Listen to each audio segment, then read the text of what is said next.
Welcome back to Straight Facts on Tuesday. I'm joined by the brilliant Dan Potts, the wonderful LB. How are you, gentlemen? I'm mint. I'm so happy. I'm so happy. How are you, Dan? You all right, mate? Yeah, I'm all right, mate. Had better days, had better weekends. You know how it is. You're feeling a lot chirpier now. I mean, I was actually worried about you one stage, LB. I've never seen you in such a state when Liverpool and Arsenal were but now it's looking all bright again. I mean, if you ever want to know what LB's channel is like, it's like, oh, way, oh, way. That is what LB's like. You're forgetting the classic LB noise. Ah, no. man. Oh, man. Don't worry, Dan. You've always got phase 7, bro. You know, you've always got phase 7, man. Phase 7. Can I ask actually a legitimate question? What phase is Xabi Alonso in? Does anyone know? It must be phase 1, isn't it? He's only in 18 months of job, isn't he? He could win a treble in phase 1. Can you believe it? And go invincible, by the way. I was saying this the other day about Alonso, and I know Arsenal fans will say no because of theirs, but for me, if he does the treble now, it is an invincible treble because you've won every tie and every round. If he does an invincible treble, that's got to be one of the greatest achievements in European football history, surely. Factually. He's almost doing what like Leicester did, but on supercharge. It's crazy. Yeah, 100%. It's got to be one of the best ever. And yeah, I mean, the only thing really that's stopping it from being probably the greatest ever is the fact that it's the Europa League and not the Champions League. I mean, I'm kind of glad they're not in the. I bet you are as well, Tab. I bet you're glad that they're not in the Champions League, bro. Because if they were in the Champions League and they won the treble, yeah, we won the treble, but did it unbeaten league as well. Like, bro, like, you know what I mean? Leverkusen got one over us, so they're obviously just gas. It's the first title they've ever won. It's like the first title they've ever won, and to do it potentially unbeaten. Obviously, there's still a couple of games left, but yeah, they're slamming it, and they've got like mint players in there. They've got a great coach, and you know, it looks like potentially they'll keep some of those players as well for next season. So yeah, man, they're slamming it. You know, big up. Yeah, everybody's going to be after this guy, man. If this happens, surely everyone's going to be after this guy because this isn't like luck then, is it? It's not like it's the Bundesliga, so what? Yeah, doing it as a treble proves a lot of things. I'm then really interested. I mean, he's decided to stay another year. I'm really intrigued to see what happens in that next season because it looks like Nagelsmann's going back now to Bayern Munich. You would think that would improve them. You would think if he was to go and retain it, like he's not going to do back-to-back Invincibles. He hadn't done the Invincibles yet, let alone back-to-back. But if he was to retain that Bundesliga, do well in the Champions League, maintain this, and they are going to lose a top player this summer because their ownership have said, irrespective of being in the Champions League, our business model dictates we have to sell to progress. And that's why I say to people, this idea that the smaller clubs who have to buy to sell can't get to this level with the right standards and the right appointments is a nonsense. Will they maintain it forever and a day and become the most dominant team in Germany? No, because money will always dictate in the end. And eventually, I think what will happen to Bayer Leverkusen is similar to what happened to Wolfsburg. Do you remember when they had Dzeko and I think his name was Graffite up front? I think they won the Bundesliga, and then them and a number of their players were then taken by other German teams and other European teams. That will probably eventually happen. But what an amazing achievement. And yeah, I think Xabi Alonso is on the cusp of moving into that great manager category. I mean, you do a treble in your second season at a club at that level. Ridiculous. It'll take over Ancelotti at Real Madrid for me next. That's what it'll do. I'm sure of it. I think he'll stay at Leverkusen one more year, then he'll go when Ancelotti is rumoured to go. So that's when was the last time Real Madrid appointed a manager like that though? Because usually Real Madrid go for the more experienced type of manager to handle all the egos. Like obviously they've got all the Galacticos, so they've probably swerved. So I don't remember the last time they had a manager like that. It's a great point, but I think Alonso could be different because Alonso as a player has achieved so much as well. I think certain managers, well, they did it. I'll tell you what. You think they're going to respect him then because of what he won in the game? Yeah, similarly to, I know Zidane was a little older than Alonso, but he went in with no managerial experience. But because he was Zinedine Zidane and he was good at his job, it worked. I think if you go into Real Madrid with Xabi Alonso's footballing CV and what he's achieved managerially, the style of football that can you imagine that his style of football with the Tchouaménis, the Camavingas, the Vinnies, the Bellinghams, Mbappe's going there. I mean, it's one. I mean, they're already scary Madrid. They're going to be frightening next season with Mbappe and Alphonso Davies. You then throw a manager like Alonso into the mix. It's actually ridiculous when you break that down. It's crazy. But viewers, give us your thoughts and feelings on that. Speaking of managers, we are going to get into the Arsenal game a little bit later, but I wanted to ask you both. Man United need a new manager in the summer. I think most people would concur on that. Should United be looking at Unai Emery? Because what he's done with Aston Villa, pretty much the same squad that Steven Gerrard was going to get them relegated with. They can change up their style of football depending on who they're against. They were so brave against Arsenal on Sunday. The way they stopped Arsenal's press, the way they played through it. The level of football is amazing. The development of players has been great. Although you could argue he fouled at PSG and he fouled at Arsenal, but Dan, you obviously know him firsthand. Do you think Man United would be looking at him and throwing money at him to get him out of that Villa contract and essentially start this rebuild at Man United? The only thing that would keep him at Villa over a club like Manchester United is the structure. And the structure at Manchester United, as we know, is an absolute shambles. Now, because that's now changing, and Ratcliffe and Ashworth and Wilcox and these guys are coming in, that is going to be the way that they are going to be moving Manchester United forward in terms of support. Then Unai Emery would be a good shout. Because when Unai Emery has support and structure, he wins things, right? He wins things. And he's looking like he's going to do very well at Aston Villa. If Manchester United are run exactly the same way they have been in the last decade, it will not do Unai Emery any favours. Unai Emery will be going into that poison chalice and it will be the same. And let's be real, the only reason it didn't work for him at Arsenal wasn't because he was poor. It's because he had people around him that were just horrendous.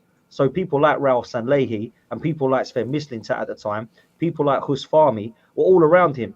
And they were in bed with, what was his name? Kia Jarapchkan, right? So Unai Emery had no understanding of any team whatsoever. It was like, we're going to give you this guy, we're going to give you that guy. The place was toxic. They had Ozils and Aubameyangs at the time that were doing what they wanted. It was a mess at Arsenal. And at the moment, it looks very similar at Manchester United.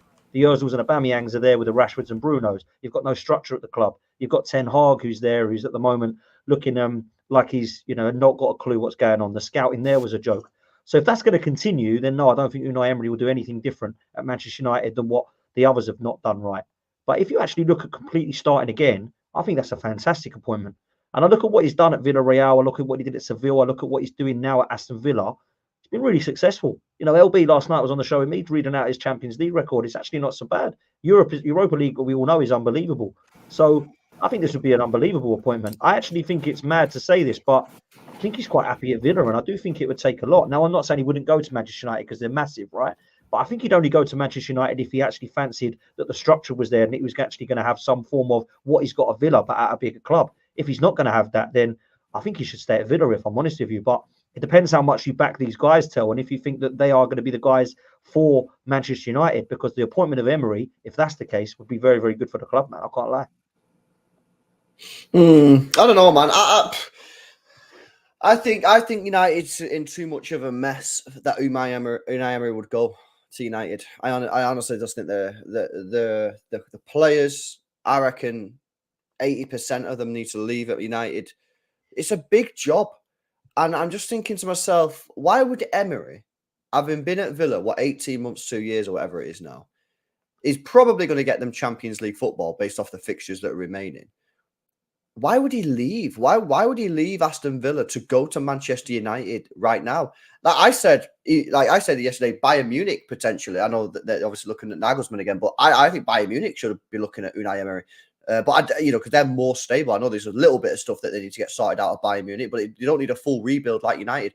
I honestly don't think he'd go. I don't think Unai Emery would go to Manchester United in the current setup of Man United. Do you think he'd be a good appointment, LB? Do you think he'd be a good appointment for Man United? Because I know he's not done it at the big clubs, like the elite clubs, right? Because of PSG, Arsenal, you can say it was quite not great there. But at the moment, Manchester United aren't in that bracket. I know they are as a heritage and as a football club, the whole package. But the way they're playing at the moment, they're not playing like I don't know if it would be, because the problem is, bro, I don't really know what United need right now. Honestly, I don't know until the board sort of give us some sort of indication on how Manchester United are going to be moving forward with the play style, with how serious they're going to be about getting rid of certain players. all that kind of stuff. Until we know what they're going to do, I don't know if it would be a good fit. And if I was Unai Emery's advisor, I would be saying, do not go Man United. Stay at Villa, man. Villa are chilling. All the fans love you. The players respect you. They've got money to spend. You're in the Champions League probably next year. Go and kick on and make Villa a big force again like they used to be back in the day. So I wouldn't leave, man. If I was him, I wouldn't go United. I go Bayern Munich. You asked me the question about Bayern Munich. I would leave Villa to go Bayern Munich, but I wouldn't leave Villa to go United at this point. I really wouldn't. Do you think, Tel, as a Man United fan, though, do you think that you could get better than Unai Emery? Because I'm being serious when I say this. I actually think he is the best manager after Pep and Klopp. I actually do. I think if you look at what he's won in the game and how he plays and what he's done with clubs, I do. But I don't know, maybe like a Hans Flick or somebody like that would be better. But I don't know. I think you could do a lot worse than Emery, but maybe you could do better. Do you know what I'm saying? Yeah. Man United fans got to wake up and smell the coffee. And as much as I want to say, and me and Mo had this debate a few weeks ago when there was talk that Ineos really like Zinedine Zidane. I was like, of course you could. Part of me believes you could sell this Man United rebuild in the sense of if you're involved and you understand what's going on, you could be really honest about the problems that we've had, how badly run we've been as a football club, but what we're changing, how we're fixing the culture, how we're not going to allow the same problems to persist as before. And if a top manager believes you and they're capable of starting a rebuild, because I don't think all top managers, it isn't even that they have the capability, it's where you are in your career. I think whatever you guys have done as a job, the viewers, whatever they've done, sometimes you don't mind starting at the bottom. But when you've been at the bottom and you've worked your way up and you've been up there, it's sometimes hard to go, I'm going to go somewhere else and start at the bottom again because you've done that work before and you want to sort of go somewhere that's in a better position. But where I say Man United fans have got to wake up and smell the coffee, this idea, this notion, this thought that some United fans have that we can still just go and get the best managers available in the world right now is crazy. And I think you're seeing that. We were nowhere near the Alonso conversation, which is frustrating. Nagelsmann's like, nope, I want to go back to Bayern Munich. Ruben Alberin is one of our top managers.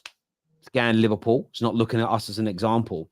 And you're going down this situation where lots of managers that everybody talks about, Inzaghi, it sort of distanced himself from the job. Even Thiago Motta, we're linked to him, but you speak to anybody that's kind of in the know, it's like, there's no real conversation. The manager's not interested in the Premier League, which therefore means not interested in Man United. I don't think we are a hugely attractive proposition for people right now because there's a lack of trust. And yes, they can see new people. And I think that's why the Dan Ashworths of this world, who are not officially in yet, are looking more towards people they know and trust, like the Graham Potters, to at the very least start this process. Because I think a lot of people look at United as a bit of a poison chalice. And that happens after a decade of being run as terribly as we were. Sometimes you do need to go for not an unfavorable manager, but for somebody that is willing to take that risk. And I've never been the biggest fan of Unai Emery based on what I saw at Arsenal and what I saw at Paris Saint-Germain. I always felt those clubs at that size consumed him. My opinion on that has always been challenged by a lot of gooners and by a lot of people that watch a lot of European football, that actually it was the structures at those clubs that were more the issue than the manager himself. So I'm open. I brought this up. This isn't a story that's trending today. I just looked at it and the way everyone's been praising in this last 24 to 48 hours, I thought Premier League experience, took over a failing Villa team, got them to where he did basically inside a year. I look at that and think, would I prefer him to if Graham Southgate's a genuine option, if Graham Potter's, if that's the level that we're shopping at, then I look at an Unai Emery and think, to start this rebuild, I think he'd be excellent for it. He understands what it's like to not have the best squad in the world and get results. But as he's improved these Villa team, look at the football they're playing. So I think that works. But the question is, this is where I do agree with both of you. If the structure isn't there, he'd be stupid to go. Or to your point, LB, if he doesn't know if the structure is going to be there and he could essentially be thrown under a bus, why leave a place that's so good for you right now? Villa has a rich history itself. They've got wealthy owners. They're looking to grow and get to the next level. They're in the Champions League next year, which Man United are not. If they have a good summer with 3 or 4 transfers and don't really lose anyone, who's with his European pedigree? I know it's more in the Europa League than it is the Champions League. But with Champions League and Premier League money, who's to say they can't have a good Champions League campaign? I'm not saying they'll win it, but who's to say they can't have a good Champions League campaign? So I'm not in love with the idea of an Unai Emery because my mind isn't convinced. But I do think Unai Emery is about as good as we could get right now. But I think United fans have got to prepare themselves. It's far more likely to be a Graham Potter level of manager who comes in than anything else. And you're right to say that a lot of United fans need to wake up. They do. There's a lot of United fans that are delusional right now who still believe that maybe your club can attract a top-level elite manager. And and by the way, this is probably the worst summer for Manchester United to be looking for a new manager, if indeed they do get rid of Ten Hag, which I think they will end up doing, because Liverpool are looking for a new manager, Barcelona looking for a new manager, Bayern Munich looking for a new manager. Like, you're competing with these massive clubs who have sort of, maybe apart from Barcelona, who have better sort of upstairs and sort of easier to walk into. So I agree. I think it is going to be a manager like a Southgate or like a Graham Potter who's probably going to step. I think it is. Because I don't think anyone goes to Man United. That is a sham. Southgate's the only one I'm dead set against because of the style of football that he plays. So for me, Graham Potter, maybe a few months ago, maybe I would have gone, no. But I'm just sort of looking at the realization of what we're going through, and there's so much broken at our club. You've got to start again. I think there are options that the new ownership would prefer, but you know what you don't want to do? You don't want to do what Spurs ended up in the situation of doing with Nuno. I don't think Nuno is the worst manager in the world. I really don't. I'm a little biased because I know him personally, but he was, I think, 14th choice, and publicly 9 other managers had rejected Spurs. There was 5 or 6 others that said no. And then Nuno gets appointed. The message that sends into the dressing room straight away is, why should we respect someone that was so low down on your pecking order? What Ineos can't do, what Man United can't afford, is to publicly go after Zidane, he rejects us. To publicly go after De Zerbi, he rejects us. Publicly go after Almer, and he rejects us. That happens 4 or 5 times. Then you bring in Potter. Already he's starting off on the back foot. Whether or not Man United fans like it, rivals want to banter it, if he is presented, and you all know I don't buy the transfer stroke manager PR, when people, sending in a text message to another director of football saying, look, would you guys accept 100 million for a player? And they say no. That for me is still a rejected bid. I don't do the PR nonsense because it isn't official. He may not be our actual first choice, but Man United will spin it that he is. And I think that's sensible, though, because what you have to do is you have to create that narrative, and football clubs have to control their own narrative. 110% they have to do it. It keeps people relaxed. United fans, though, I don't think it's the end of the world. We literally are starting again. And things could get better. Things could get better, worse, before they get better. And I liken it to someone who hasn't been to the gym for a long time. You don't feel very good when you're not in the gym. Trust me, 2 or 3 weeks of starting the gym, you feel worse at times because you're changing your diet and your body's clucking for all that crap you've been eating. Your body's aching because you're lifting weight. And for a short period of time, you feel worse. It takes a few months, really, for you to start feeling really good.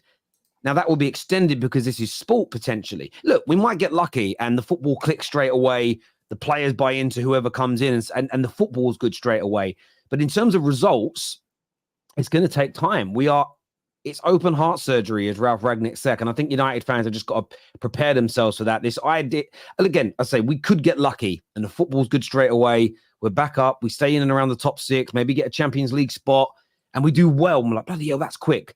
But we're seeing with Arsenal this last 2 seasons, they're at title contending level, and they're still the next stage of that evolution. To get to that point takes years, in my humble opinion. Some will say, whoa, look what Bayern Leverkusen have done. Yes, but you are using the exception that proves the rule.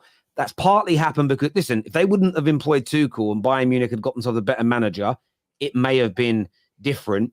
And sometimes you get these anomaly seasons, these anomaly moments that happen.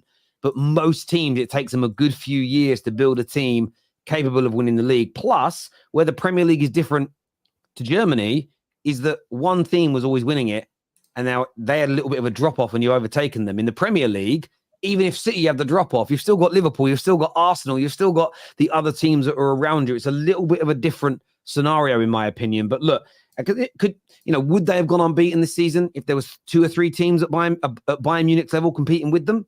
They may have done, but it'd be a lot harder to not lose any of those games home and away. So I think Man United fans, as you say, have got to wake up. They've got to be realistic. The world isn't going to change overnight. The thing is, just quick on Man United, right?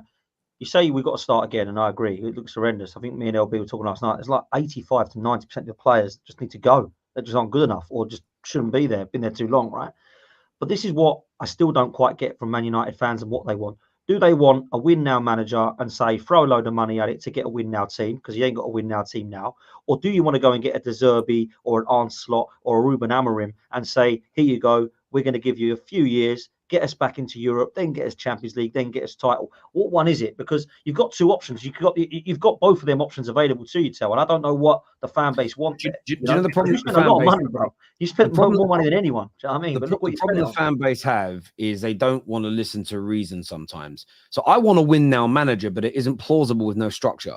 You have to build a structure that is sustainable beyond its original manager. And then once you've built the really good squad and the really good ethos and the really good culture at your club, then you can just keep appointing win-now managers. Appointing a win-now manager when there's no structure behind him, it leads to failure. So we're just not, and this is where me and Lee Gunner used to have this argument quite a bit. So just get the best manager possible. But if there isn't a structure at your club, it falls down. The clubs that do that and win regularly have a good structure. Bayern Munich typically have a good structure. Madrid, they do have a good structure that's quality. And if a manager fails, somebody else can come in the same season and go on and win a Champions League, a La Liga, both at the same time. That isn't possible at a club that's run like crap. So we have to fix that base first, and then in a few years' time, move on to that model. I just don't think you can do it. Even with what Roman did. Roman took over a Chelsea team that was dying financially, but he took over a team that was a Champions League winning team. He took over a time, and then Jose came into a team that only really came second the year before because Arsenal went invincible. It wasn't as though it was built upon Chelsea in 10th place with an average squad, hadn't been in Europe for ages, hadn't competed for ages, and then suddenly Jose came in and won everything. It was, even look what Pep's done. If Pep would have come into City the day that they got all their money, he wouldn't have won what he's won as quickly as he has because the structure wasn't there. And the fact people ignore this, it actually hurts me as a football fan. Why do people ignore the elements that make these great clubs so good and just think you can get one manager in to fix it? It's crazy to me, personally. But it's something to speak on what Dan said. You can't get a win now manager with United because I think that those days for where United are, you can't do that anymore because, back in the day, even 10, 15 years ago, you could go out and get an elite level striker for 30 mil, an elite level playmaker, 25 mil. Yeah. A defender, 35, 40 mil, and a sick goalkeeper, 20 mil. You could get a mega spine, for 120, 130 million. But because the talent drain of football players is real, and we do not have the quality and the amount of players that we used to back in the day, the rarer, the prices of the elite level players is through the roof because there's not enough. I mean, look at how dead the striker market is. It is on its arse. Yeah. If you're talking about Arsenal potentially signing Ivan Toney. Now, this is no disrespect to Ivan Toney, but if you would have gone back 10, 15 years ago, that guy's probably not even in the top 20 strikers around at that time. There were so many elite level strikers. He'd probably be at 20 million quid, 15 million quid. You can't get the same quality anymore. So you can't go out and just get win now managers because United can't just go out there and spend a load of money. Because if they spend 300 million, they'll get 4 or 5 decent players. And they're not even guaranteed to be mega like they used to be back in the day. You touched on something really really important here, right? Because I'm going to read out 15 names that you're all going to know very, very well. And then I want you to read out 15 names for me in this current era, right? Shearer, Sheringham, Fowler, Ian Wright, Andy Cole, Matt Letitia, Kevin Phillips, Darren Bent, Emil Heskey, Michael Owen, Wayne Rooney, Kevin Campbell, Les Ferdinand, Jermaine Defoe, and Peter Crouch. Now name me the 15 strikers of this era. Kane, Watkins, Toney. Now name me another 12. You can't. Nowhere near that level.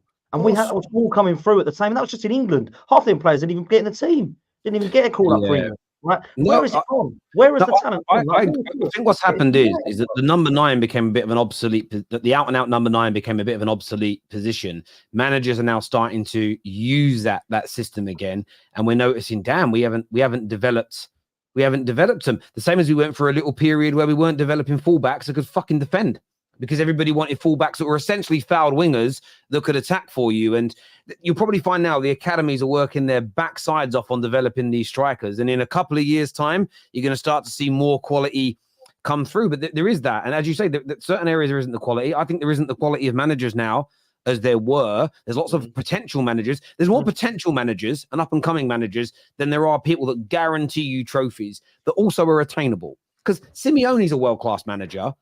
But when you listen to reports from people that know him, they all say the same thing. He has zero desire to leave Atti for anyone. So when I hear United fans go, just go and get him, but he doesn't want to leave, it isn't as simple as that. If he's not available, you can't just go and get him. We're not taking Ancelotti away from Real Madrid. We're not getting Pep. We're not getting Klopp. Genuinely, who are the other win now managers that have a pedigree and a CV that you go, yeah, I really believe he's definitely going to win us a trophy? They don't exist. So you can't even go and get that in reality anyway. But viewers, give us your thoughts, give us your feelings on that.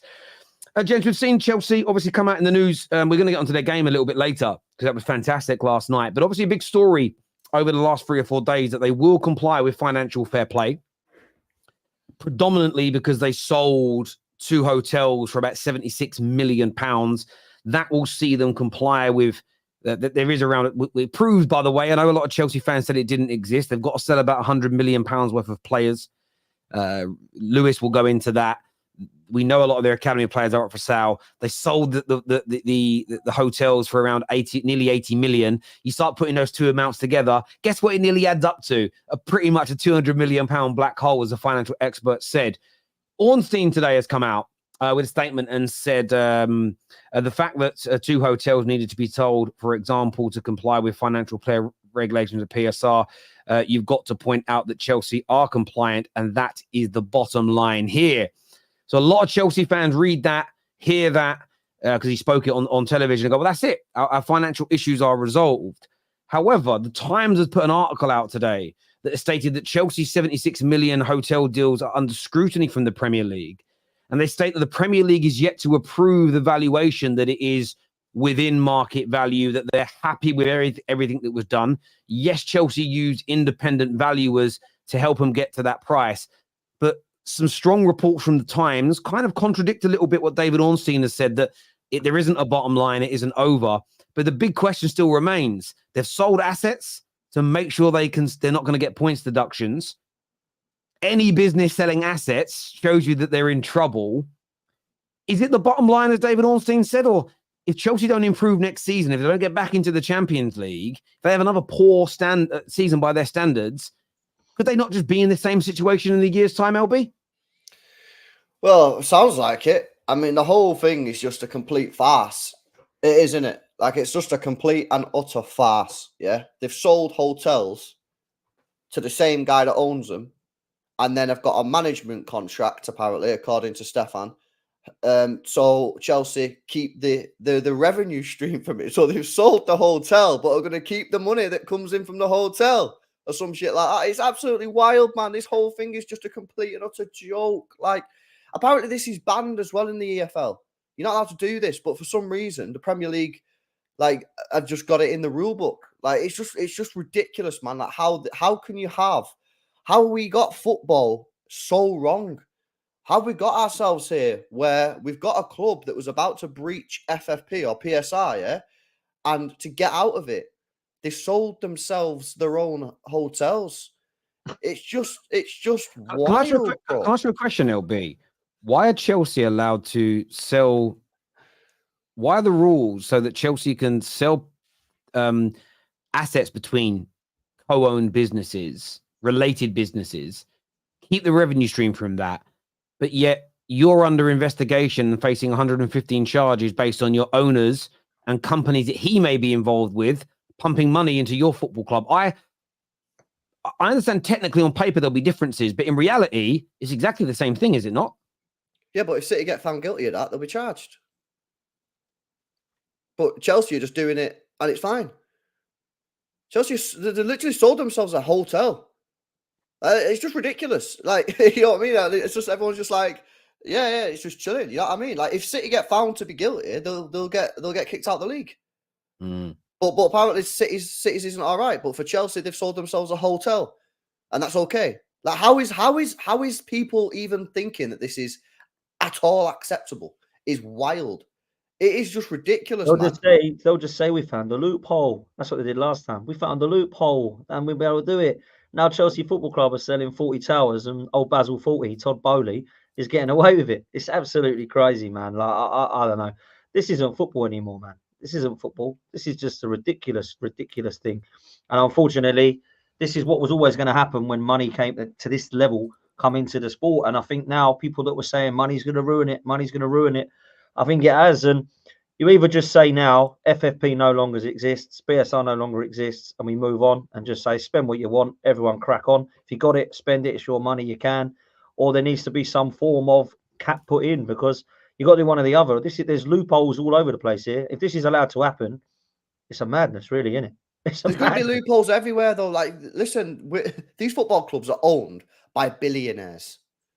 So if they've got something that they're potentially going to breach on, like the financial regulations, they're going to go to the best accountants and the best lawyers. And by the way, there's nothing wrong with that, because at the end of the day, if they want to find a loophole, it's not cheating, it's a loophole, and they're going to say, find me a loophole where I can avoid a breach. So this is the problem. Like, they're just going to constantly be a new. And when it comes to loopholes, it's all about interpretation and language.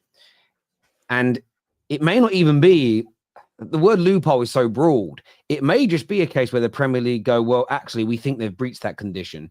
Yeah, but if you listen to their argument, and if we challenge them and then they sue and then they take to court, they've got the money to tie this up in court longer than we have. So they end up winning. But what you'll see will happen now that Chelsea have done this, because what someone sent me another quote from Ornstein. What he then goes on to say is that Chelsea believe they're fully compliant, as opposed to I'm telling you they're compliant. So a lot of people saying Ornstein has said we're compliant. No, he's reiterating that Blue co-leaders believe they are fully compliant for this next cycle.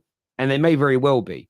But if the Premier League looks at this and other clubs look at this and say, you've got through that by the skin of your teeth, they will just all vote to change the law again slightly to cover themselves that can't be done in any capacity. And this is why when Ornstein says, and that's the bottom line, don't take that as this is Chelsea over their financial issues.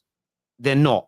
I'm not trying to put any fear amongst Chelsea fans. And do you know what, by the way, it's Chelsea fans that have come to me with this. This is what a Chelsea fan messaged me earlier. He said, Terry, the bottom line comment is so fluid. Improvement on the pitch has to be paramount going forward to avoid this. And that's the element that Chelsea fans have to remember. You're going to sell some players, and you've sold these assets to just about comply. You'll be like just about okay. You're then going to spend more money again to improve. If you then don't improve, and most of your academy players have been sold and gone, the assets have been sold and gone, what's the next thing to save you? What's the next thing they're going to have to sell to ensure you're not avoiding this if you don't improve? And that is why it's fine what they've done for me. I'm not looking at it as cheating. I do look at this from fans ensuring their clubs are protected. Don't bury your head. I see some Chelsea fans in my group chat celebrating that they've done it. I went, you do understand that having to sell assets to remain solvent is a worry. It is not a good place to be in as a business in any way, shape, or form. Chelsea were amazing last night. They were absolutely sensational. They need far more of that. They start doing that on a regular basis, start growing up the league, getting back. I mean, they've got to get back into the Champions League. And by the way, if they get back into Europe, they then got to reduce their spending by 157%. That's how far they're over UEFA's current limits, which is huge. And all of this still needs to be addressed. But yeah, look, there is a report in the Times today. Viewers, I would say go and what I'll do. I do cheat, to be fair. I use 12 foot. You guys should watch. If you guys don't know what 12-foot ladder is, it's a brilliant website. Most of the newspapers that you have a subscription for, you just copy the link into 12-foot ladder and it bypasses the paywall. So 12-foot ladder, because I ain't paying for the Times. I'm just going to read it. Read their article. They're a hugely credible outlet. It's being looked at by the Premier League. This is their words. It's coming under scrutiny. The Premier League is yet to approve it, leaving the club facing an uncertainty over their compliance within the spending rules.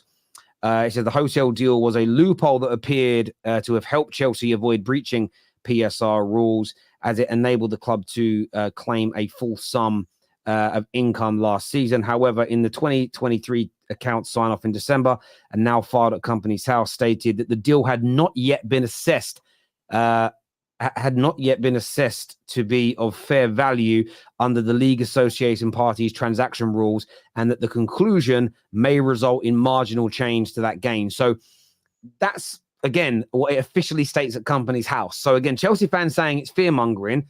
That's not a journalist told a story. That's what it officially states. The Premier League haven't signed it off yet. And trust me, the other Premier League clubs are going to try and shut this down. So, well, I was just literally about to say, Terry, right? If you're Everton, right, or you're Forest, and you're looking at this, you've had points deducted, right? You've had points deducted, right? And both of these teams potentially might get relegated. You know, you could be relegated out of the division, and you're seeing another team in the division sell a hotel to the same person that owns the football club, and then get a management contract. So not only have they sold the hotel, they get the money for the hotel, they then get the revenue from the hotel, because that's what they've done. You're going to be absolutely fuming. Yeah. You're just going to. This is not over. And Terry's right to point out that the Premier League apparently have not, and apparently are refusing to confirm whether or not this has been signed off. The document said it's not been fully assessed. I'm telling you now, the clubs are going to be all over this.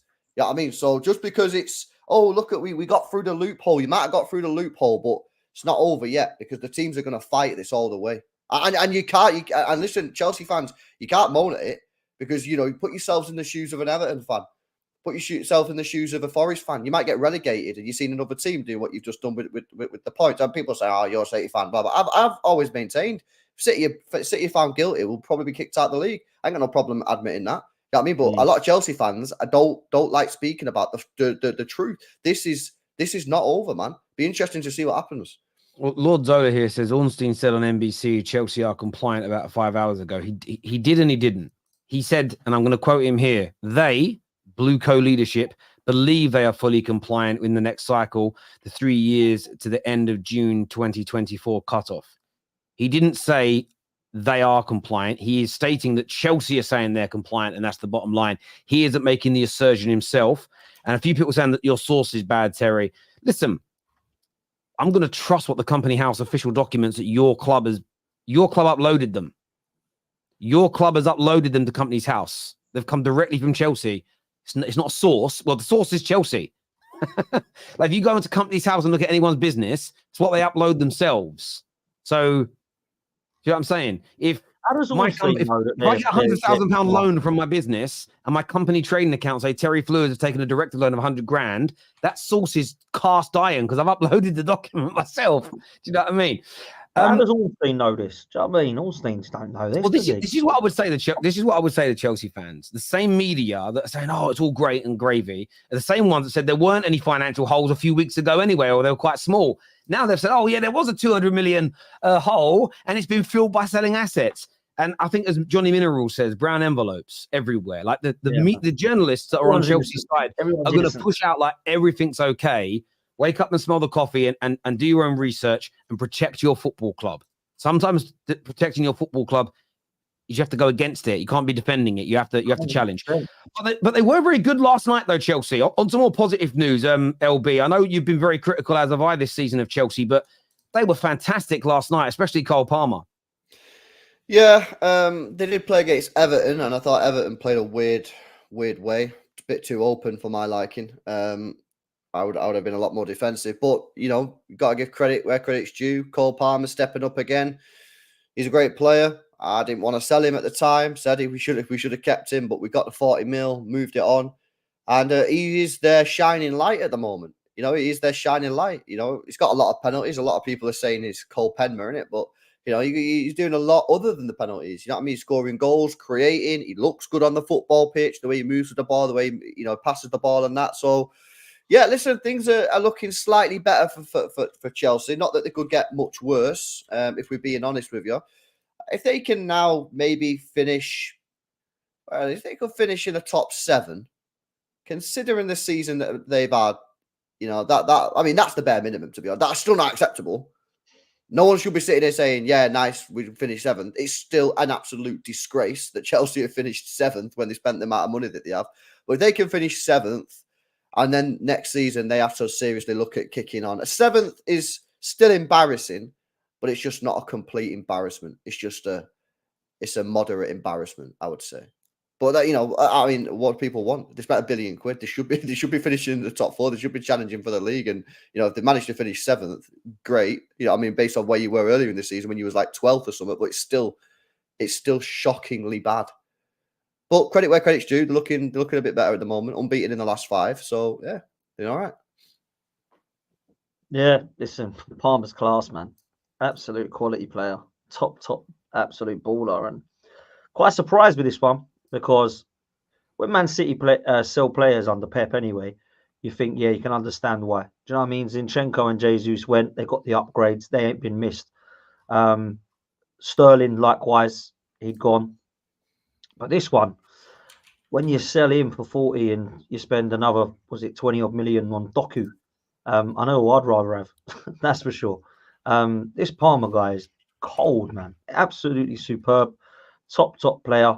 And for me, he's been one of the best players of this season. And if you can do that in a Chelsea side, which is absolutely on its arse, then fair play to him, man, because he's carrying that team at the moment. He's been ridiculously good, man. Ridiculously good.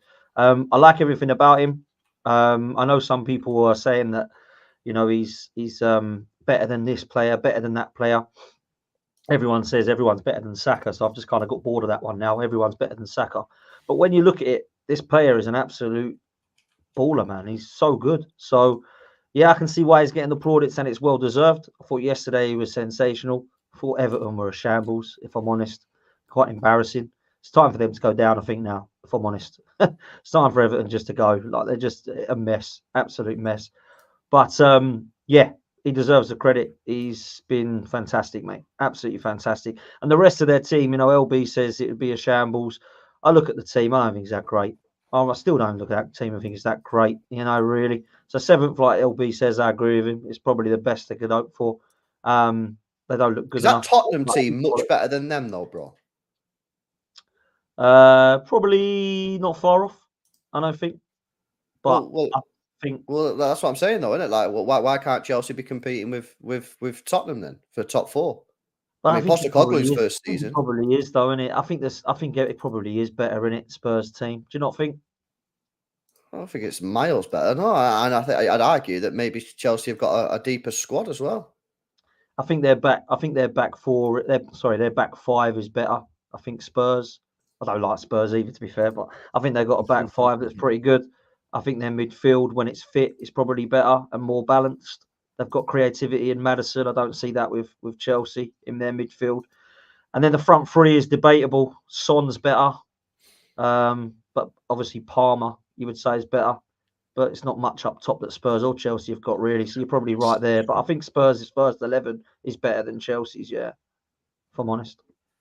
I don't know if it. I don't know if it's like that much better. If you want to say it's better, you can do. I don't think it's that much better. No, I don't either. Top 4, and it's his first season. Tottenham's really interesting because we ask some of their fans. We have Kate and a few others really level-headed. So many Spurs fans that I've seen on other platforms, some that come on ours. They talk about Vicario top class to world class, Porro top class, Romero top class, Mickey Van der Ven, they say top 5. We had one Spurs fan, and a few in the comments agreed that Udogie is second best left back in the world, right? So they say this. They also praise their system and manager, but they've conceded 49 goals. I think Spurs fans got to have a wake up and realize they play a really exciting brand of football, but just because you play exciting football doesn't mean you have a brilliant team or brilliant players per se, if that makes sense. It's very to concede 49 goals which is more than Man United, who have conceded more shots on goal than any other team in the Premier League this season, I believe. It's awful. It's awful. You know, it really rubbish. isn't good. Chelsea's situation is experience, in my opinion. You throw 2 or 3 players into their team next season that are 25, 26, 27 years of age, you'll see a very different team. On Palmer, as you mentioned, though, he's just... I know a lot of City fans went to Twitter last night and said, no one start the narrative that we're going to regret getting rid of him. Maybe you won't, especially if you win all the trophies again this year. But I do look at it and think it's a hard one as well because of where his best position is. You've got Phil Foden, etc., especially in that 10 role. And maybe that was part of the thinking. But either way, for 40, you probably should have charged a bit more than £40 million for him with how good he's been for Chelsea. But of course, it's created a lot of debates in the last 24 hours and a question that I've seen everybody answering on socials. So I wanted to pose it to you two on the show today. And I want to go to LB first, right? If you've got to start, bench, or sell Foden, Palmer, Saka, in what order are you doing that, Dan? Sorry, LB, first of all. Me, okay. Foden's first. Foden plays. He's the best player. Right now, I just have Saka. But Cole Palmer is a better player than Saka. He's a better football player than Saka. Who would I have right now? I'd go Saka because he's done it over a longer period of time. And I think it would be unfair to throw Palmer in when he's had, 6 months, 7 months of... And he's at Chelsea, by the way. You know what I mean? Like, he's got the free role. So I'm going to go Foden, Saka, Palmer. But within another year, within 18 months, I think Palmer could overtake Saka. Palmer's a better football player than Saka. I don't think there's any doubt about that. In terms of actual football ability, I think he's a better football player than Saka. But right now, I give credit to Saka. He's done it over 2, 3, 4 years, whatever it is. I think it's a little harsh to throw Palmer in, but yeah, that's what I'm saying. What about you, Dan? Because I've seen a lot of people that a year ago, Saka was the guy that everyone went, oh, do you know what? Even though it's Arsenal, he's brilliant. Now suddenly it's throw him out the window. Palmer's clear, Foden's clear, everyone's clear. How would you do it in terms of start, bench, sell? So I'll go the same as LB, Foden, Saka, Palmer. I think for me, Palmer looks unbelievable. He's just come onto the scene. Saka is clearly the benchmark. I don't know why he is, because he hasn't won anything, but he is, because that's who everyone compares him to. So Kudus is better than Saka. Palmer is better than Saka. Foden is better than Saka. That's a bizarre one to me because they don't even play in the same bloody position. But Foden gets mentioned in there. It's not Foden's better than Bellingham. Why don't they have a discussion about that? But they don't. They don't want to. They want to talk about Saka again. So it's a strange one. I don't really get it. I think Saka's quality, but I'm going to say that because he's my boy. I don't think at times this season he's had the best of seasons, but he's still putting in the goal. He's still got 14 goals. He got 15 goals last season. He's already on 14. We've got 6 games left. So he's scoring and he's assisting. But in some of the games, he hasn't turned up. In some of the games, he's not looked great. But I dare say that Foden and Palmer haven't looked great in some games as well. But nobody really mentions that. But I think they've got, well, listen, it's good for England. That's what I will say. Absolutely good, brilliant for England. All 3 of them, and Bellingham and Rice. Is Palmer better than Saka? That's a question that a lot of people have asked. Don and a few of the others have said it. I don't know. It's the obvious. I think he's a better football player than Saka. I think he's a better footballer than Saka. A lot of people say, well, I say a lot of people. A couple of people have said to me that he is. I haven't seen enough of him yet, to be fair. You have, LB, because he was at City. I haven't. I haven't seen enough to say he's better than Saka yet. When you say better footballer, yeah, and that's what I want to ask is what is he better at? What does that mean to you, like LB? What does that mean? I just think he's a better I just think he's a better player. At what? Pretty much everything. I don't know what Saka has got. But what though? Like what attributes? No. Everything. I struggle to think what Saka does better than Palmer. What I am saying is Saka's done it for longer. That's why I've got him second and Palmer third. But that's why I said in 12 months, 18 months time, I think Palmer will be ahead of where Saka is. And I think in 18 months' time, Palmer will probably have that right wing position for England over Saka. It's only a prediction, it could be wrong, but that's what I think. I think Palmer is a better player than Saka. What the hell did you get rid of him for? Jesus. I didn't want to get rid of him. I thought it was a mistake. I don't think we should have got rid of him. He's going to be better than Saka. Pep's dropped the ball there, isn't he?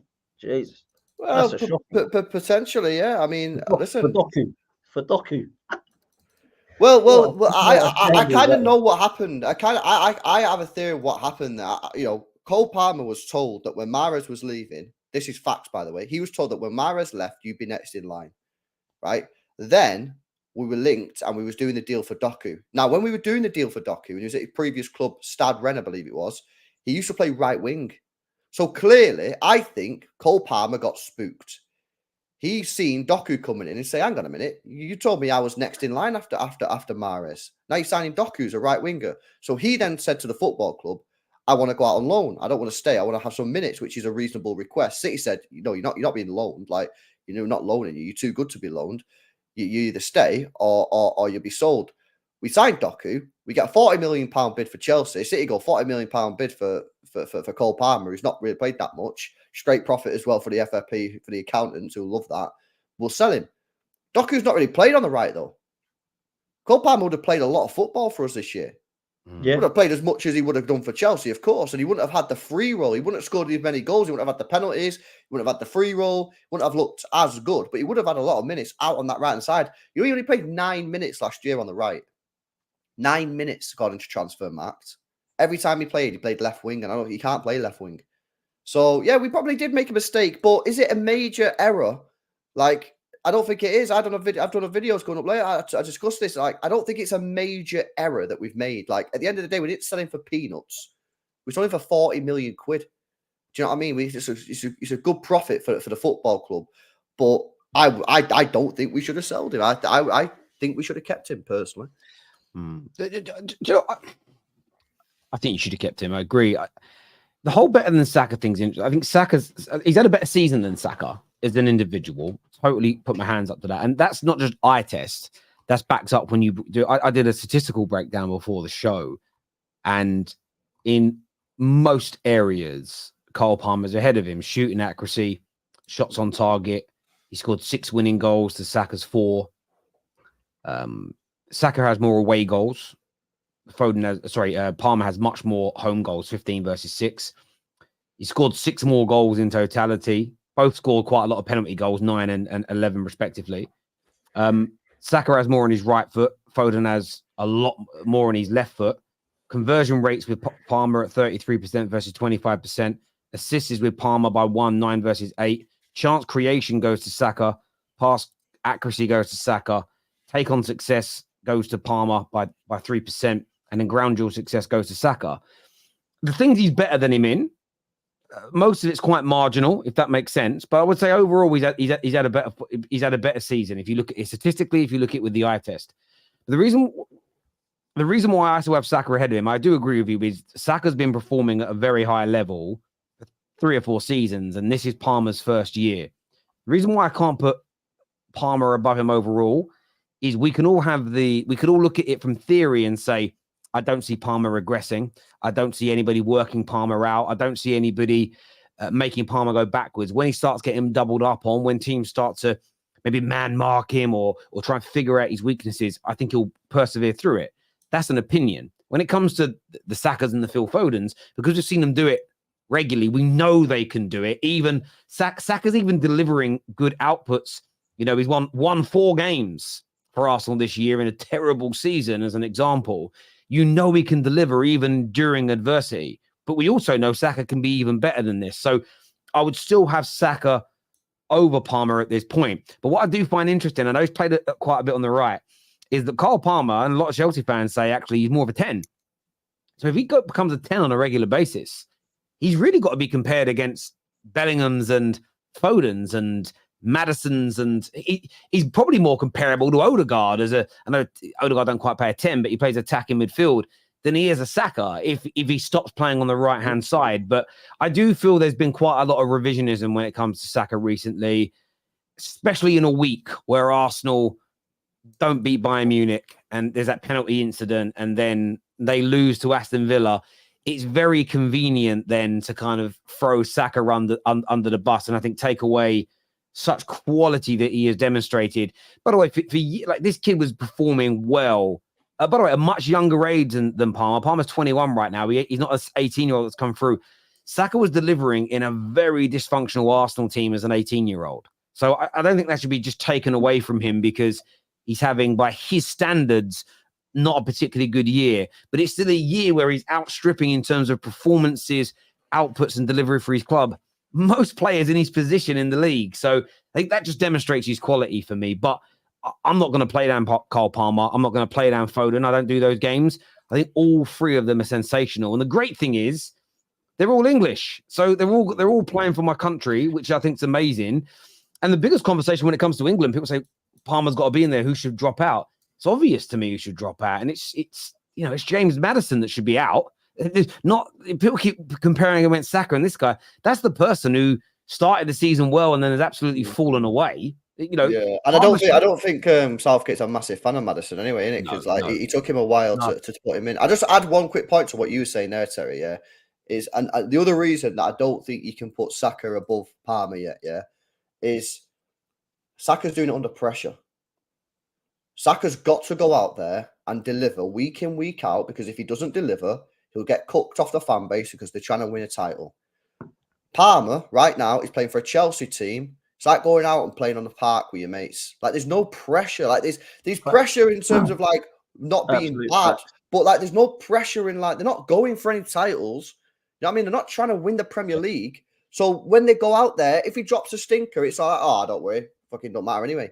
If Saka drops a stinker, or Foden drops a stinker, or Bellingham drops a stinker, it's like that's bad, man. Like, we need you to do well because we're trying to win stuff. So that's another reason why you can't put. Yeah, Palmer, I agree, and I think Palmer's great. But we all remember that brilliant year 10 years ago that Aaron Ramsey had. He had that 1 year where you were like, oh my God, never at that point. And I'm not saying that will be Cole Palmer, but when it's one season, you never know what's coming the next year. And sometimes it might just be a coach realizes, you know what, if you do X, Y, and Z to him, you nullify his game. I look at Mason Mount in that way. Mason Mount, when he first came into the Chelsea team, was looking dangerous because people were struggling to pick him up in the pockets, and he found a lot of spaces in between the lines. As soon as teams worked out how to nullify him, doesn't have enough speed, doesn't have enough skill to do anything. He's become a far less effective player. Now, Cole Palmer's better technically on the ball than Mason Mount. I understand that.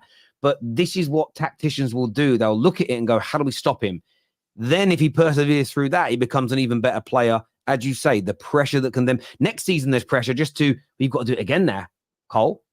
Having that expectation on your shoulders is different. So, yeah, I don't want to disrespect players that have done it for multiple seasons against one season straight away. And that's someone, by the way, who rates Cole Palmer highly. And also Chelsea fans, you don't want to put him on that pedestal either, because then he becomes the guy that everybody wants to shoot down.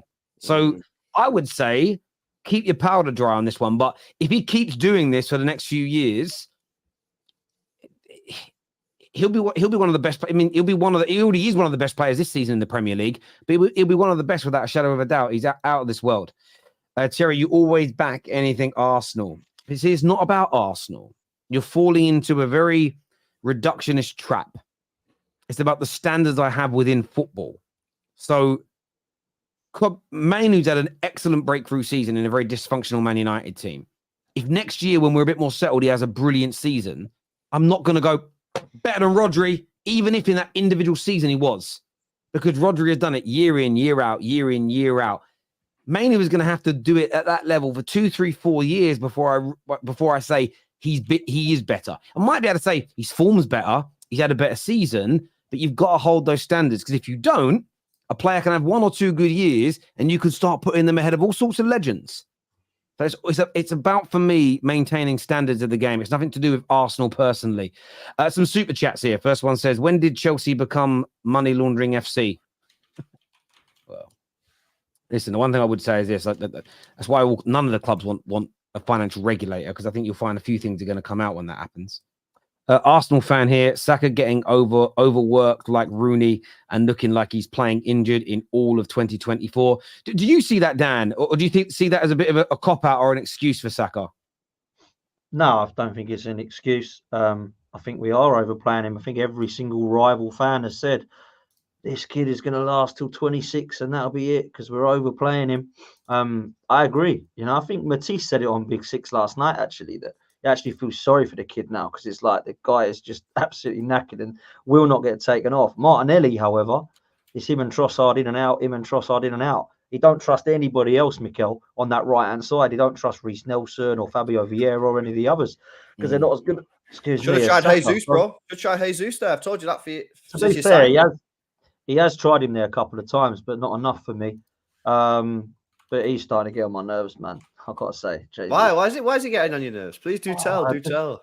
I don't know, man. 4 goals in 22 games. Supposed to be a number 9. It's not for me, man. Yeah, but I told you that as well when you signed him. I told you he wasn't a goal upgrade. Yeah, no, you did. You did say that. A lot of people said that. And I think that we were expecting him when he first come on the scene to get into the double figures, but he has not been able to do that this season. Anyway, he did last season. But more for me, it's the injuries, man. It's just every few games, this guy gets a knock or a kick, and he's not an old lad, He's 25 years old or 26, I think, Jesus. And he's just 3 months out again. Then he goes and has a couple of goals, 3 months out. But you're right, LB, that's one that you could have as a right winger. But yeah, I do worry about that. I do worry about that because, the kid's played at a ridiculously young age and he's still only 22, literally just turned. And we've played him so much. I think as well, let's be real. People that say Saka is overrated, that's fine. Because there are some that believe he's world class and he's not, right? That's fine when you say Saka's overrated. But people do, I think, sometimes get it mixed up that when they say that, they think he's trash. And I don't think people are saying he's trash. Well, I hope they're not anyway, because I don't think he is, right? I think they're saying that let's just calm down. He's not world class yet. But then someone in the same breath will go, he's better than Palmer. He's better, not as good as Palmer. He's not as good as Palmer. Palmer's played 27 games for Chelsea. Let's just calm down. Like, he's a good player. They're all good. Doesn't matter where they are in the brackets. They're all good players. Let's just calm down. That's all I'll say. You brought up Jesus there, and I wanted to ask you about the overreaction. And the media have been pretty scathing of Arsenal in the last couple of years. But I've read about 2 or 3 articles from multiple papers in the last 2 days that are sort of saying why the outrage, why the crazy reaction to losing the Villa game when you were never favourites to win the league anyway, even when you were top. You were still with the statisticians and the bookmakers, second or third favourites. But it's gone from the closest title race ever that's going to go to the wire. I think everybody expected all teams to drop points in this and still could. But it feels like, Dan, the Arsenal fans have not just thrown the towel in, but also get rid of Zinchenko, get rid of Jesus. Some are even saying, that's it, sack the manager now. Do you not feel that maybe having calmed down 2 or 3 days now, that maybe it was a little bit of an overreaction on Sunday to what is just dropping some points? You're still second, you're still in the Champions League, or do you think the reaction is justified from Arsenal fans? I think some of the reaction is justified. I think leaving the way that their stadium emptied out was a disgrace. I mean, I was there and I couldn't believe what I was seeing. Everybody was literally leaving. And there's a lot of Arsenal fans that have come at myself and some of the others that have questioned where we're at and, back your team, just get behind them. And these players are like, right, we're off. It's 87 minutes. See you later. Hang on a minute. What, you told me to get behind them and back them? You're all leaving on 87 minutes. What's happening here? Like, double standards. So that's poor for me as a fan base. It's 2-0, right? That's it, done and dusted. Let's get back home. We've got to get the train. Let's go get a KFC, whatever it is. It's just mad for me. So that was. But I understand why people believe we've blown it because I thought Arsenal were going to drop points, but I didn't think it was going to be Villa at home.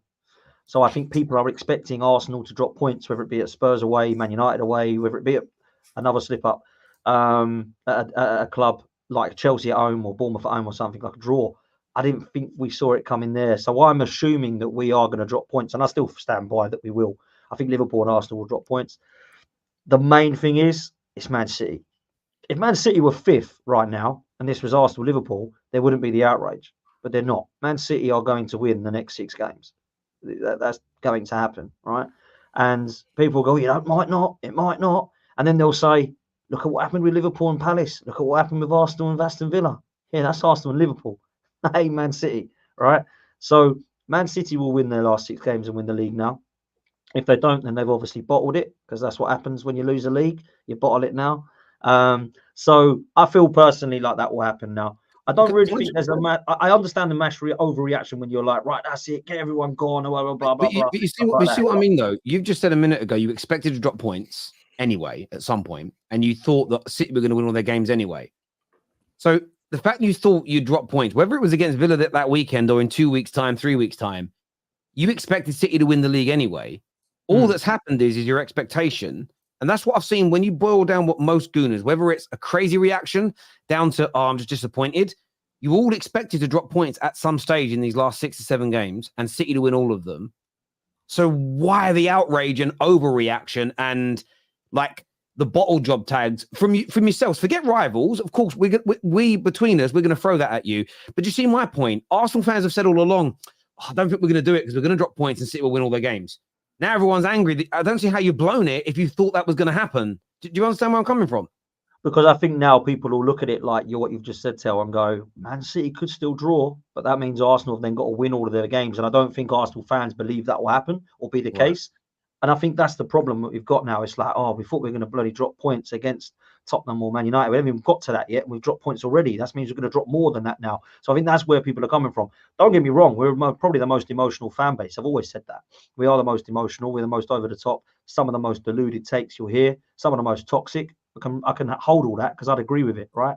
But I can understand why people are really pissed off. And I think the way we lost the game, the way the manager set up, the system change, everything just started to really let us down. And I feel like everybody wanted to go into that game. Liverpool had lost. I think that didn't help things either because we could have pretty much, if we would have won, I don't know if LB agrees, I think we could have pretty much said it's going to be Arsenal or City now. Liverpool looked lost. And that again now has not happened because Arsenal weren't able to get across the line. So I can understand there is a reaction. I don't understand the overreaction. I do think there's some players at Arsenal that need upgrading upon 100%. Yep. I agree with that. I don't think that's now because we've lost to Villa though. You know, I personally don't see that David Raya is a world-class goalkeeper or that Zinchenko's the left back we need or that we've got the striker that we need in Jesus or Havertz. I still think those areas need upgrading, but I thought that anyway. But there are some that will throw the toys out the pram 100%. And maybe that is extreme. Manchester United, Manchester City for me need to drop points and we need to win all of our games. And I don't see that happening. I could be proven wrong. Brighton could surprise, Forest could surprise, Fulham could surprise. I've no idea. Yeah. But I look on paper and I don't see Manchester City losing. I think they'll win all their games. Do you see it being over LB in the same way Arsenal and Liverpool fans have all, I would say 80 to 95% of their fan bases have all conceded the league? Do you agree? It should be over because people keep saying, but City could drop points, City could drop points. That's right. But do you think Liverpool and do you think Arsenal win 6 out of 6? Because if they don't win 6 out of 6, City can drop points anyway. It doesn't matter about City dropping points. This is because I look at our fixtures and go, we clearly have the easiest fixture run left out of the 3. Bar Spurs, which is obviously a difficult place for us to play football. Like we should be winning the remaining 5 games. I just look at Arsenal fixtures in particular. It wouldn't surprise me if they drop points in 2 or 3 of those games. They're tough matches. In fact, all 6 of them are really, really tough for various different reasons. Liverpool's slightly different. Liverpool have an easier run in than Arsenal. Still a couple of tricky games, but I just think Liverpool, I think they're done. I think they're checked out, man. I think Klopp's checked out. Yeah, I think the players are checked out. I just think that the emotions got to them. They've been hanging on, really. Should they have been as high up as they should have been? Probably not. And I think they've probably been overachieving slightly. I just think they've run out of gas, run out of steam. So I think they've run out of steam. And I just don't look at Arsenal's fixtures and I just don't think Arsenal win 6 out of 6.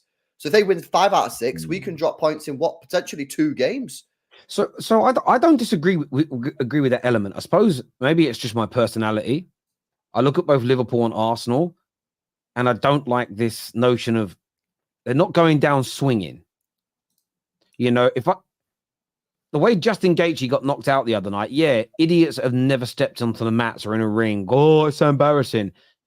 But he could have just gone, I've lost. I'm not going to engage. But he went for broke at the end. Max Holloway took a really stupid risk, but that's why he's a BMF champion. But Gaethje went, what? If I get caught, I'm gone because I'm exhausted. But he went for it. I don't like this. I think it's just a preference thing. I don't like this idea that it's okay, guys. It's done. We've checked out. It's all over now.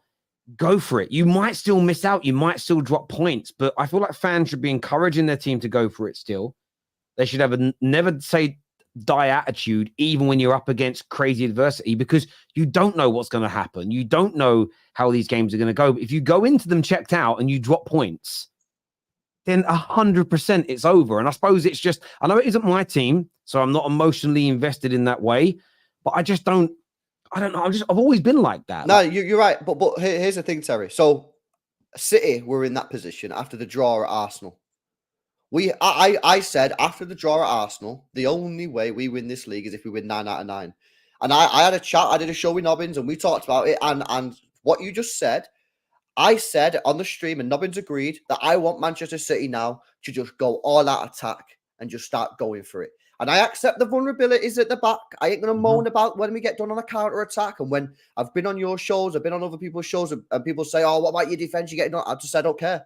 I don't care because I want my team just to go for it. And we scored 4 against Villa. Yeah, we scored 4 against Palace. Yeah, we've scored 5 against Luton because that's how I wanted the team to play. And that's what Pep's done. We basically could just go, no point in drawing a match.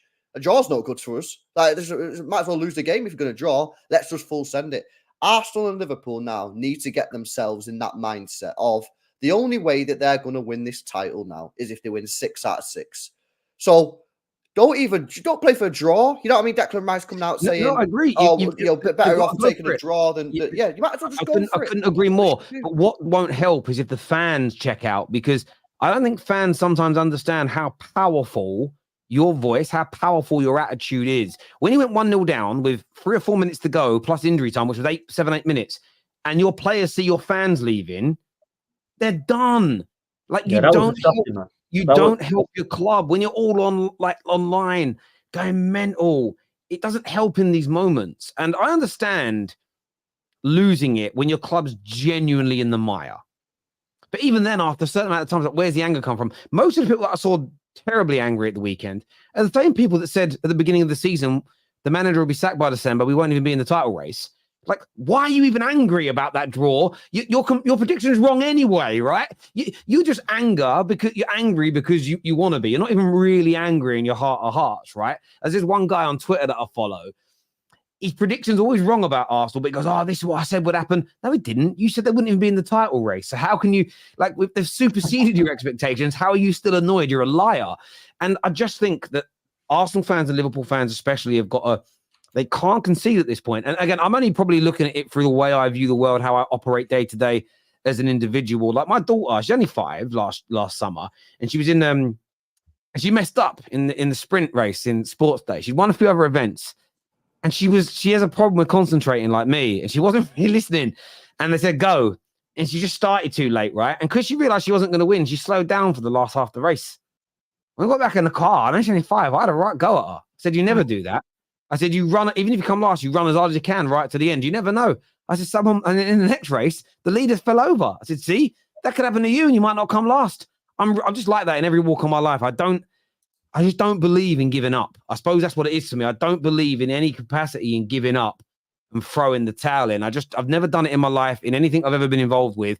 And when I see fans and people talk like it, I just think, you know that meme that goes around now, that guy going, ugh. What is that? That's how I feel. It's like, ugh. I love that guy, bro. He's brilliant. That's just how it feels to me. I just find it makes me feel dirty watching people give up when it isn't officially over. And even if it is, end strong. Don't go out on a whimper. Like, I don't know. Maybe that's but I'll just speak up a little bit here for Arsenal fans. Okay, 2 years ago they should have finished top 4 and they bottled it. Right, last year they should have won the league and they bottled it. Do you think maybe that they're just like tired of just like it just sounds like I'm murking the club, innit? I actually don't that come out wrong, man. I was actually meant to be sincere. Hey, yo, Arsenal fans, I'm sorry, man. That actually meant to be sincere. Do you feel like there might just be a little bit of like we've done it again type situation? Like, of course there is. Of course there is. I Exactly did what it actually is. mean that genuinely. I know it come out like No, I know you didn't did. mean I know it didn't come out. It didn't come out like that at all. But I know what you meant.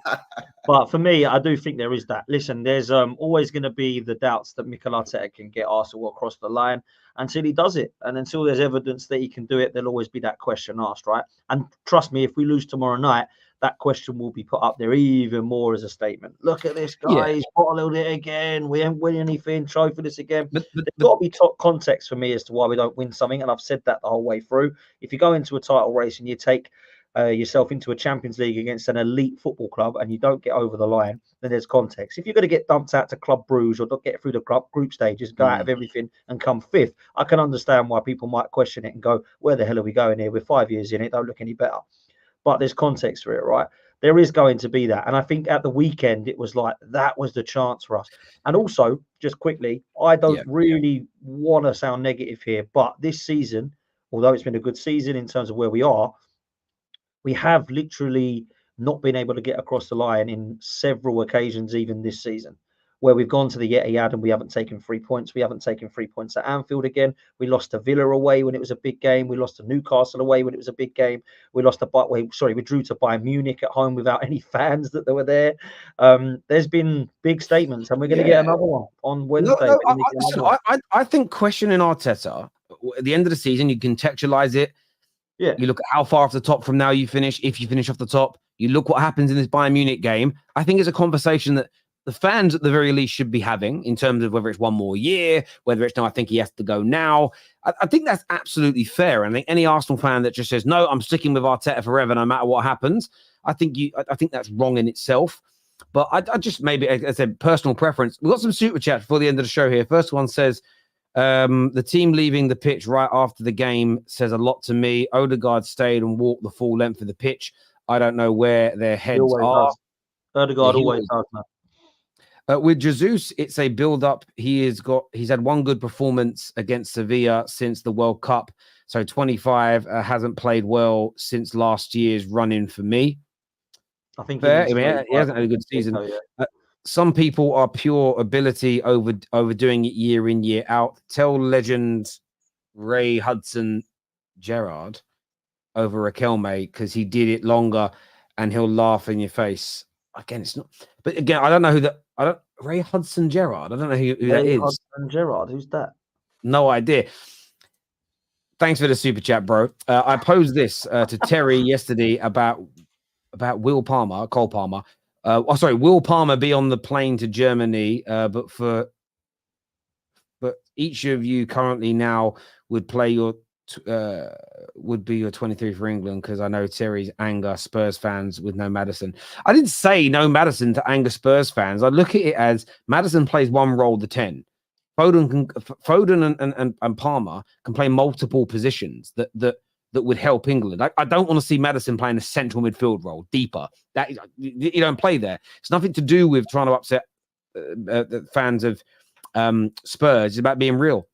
Saka is still the best right winger out of the three and still will start for England because he can soak up information quickly, better defensively also.